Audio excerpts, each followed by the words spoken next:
This segment of Panther Sports Talk is brought to you by CFU, the power of service. The UNI football team placed 4 players on the College Sports News FCS All-America team this past year, with David Johnson and Jack Rummells, first-teamers for offense, Xavier Williams, a first-teamer on defense, and Michael Schmadeke, just a junior, was named first-team special teams as a kicker.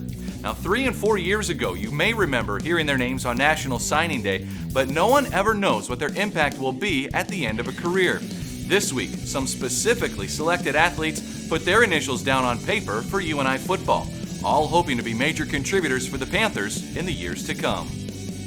Well, one, we had to establish ourselves and fill the holes in our needs, and that's why we went and took 2 junior college offensive linemen.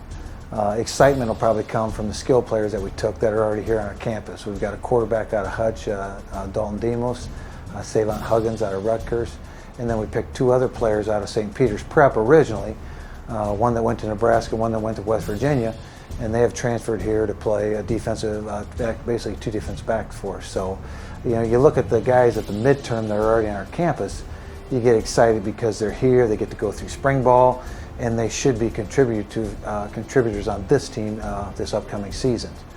The freshman is where your foundation is, and that's where you go to your Iowa players, your great offensive linemen. That's the character of your team, that's the toughness of your team, and that's why we always take anywhere from 8 to 12 Iowans, because that's really why we win at UNI, is because of those players.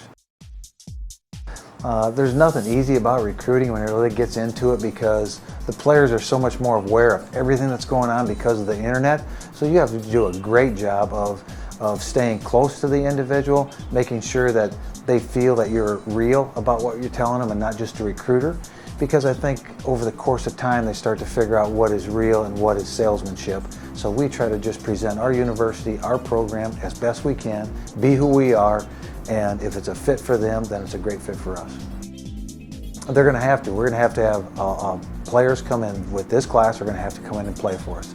Just the way the rules are right now, the scholarships and the competitiveness for players that you're recruiting, your depth is a factor in that, so they're going to have players that play in this class will have to play for us this year. I think the key to being a successful program, a top 10 program, is a freshman that you develop over the course of 4 and 5 years. You fill your holes with your midterm guys, and you have a void, you have a weakness, something happened at that position. They are your immediate need to fill a void. The basis of a winning program that you win year in and year out is your freshmen. Build them up, develop them over the course of 4 or 5 years, and you really have something to show for it in their junior, senior season. That's where you can line up against a BCS team. That's where you can line up in a playoff game. Those guys carry that experience when they're juniors and seniors. So I'm a firm believer in taking the youth and developing them. Well, now that's what we started today. I mean, we're a few hours removed from signing date. I went to work on the schedule for this current team, to where are we going to spend the time with this, because ultimately this is the team we play for. They're already here.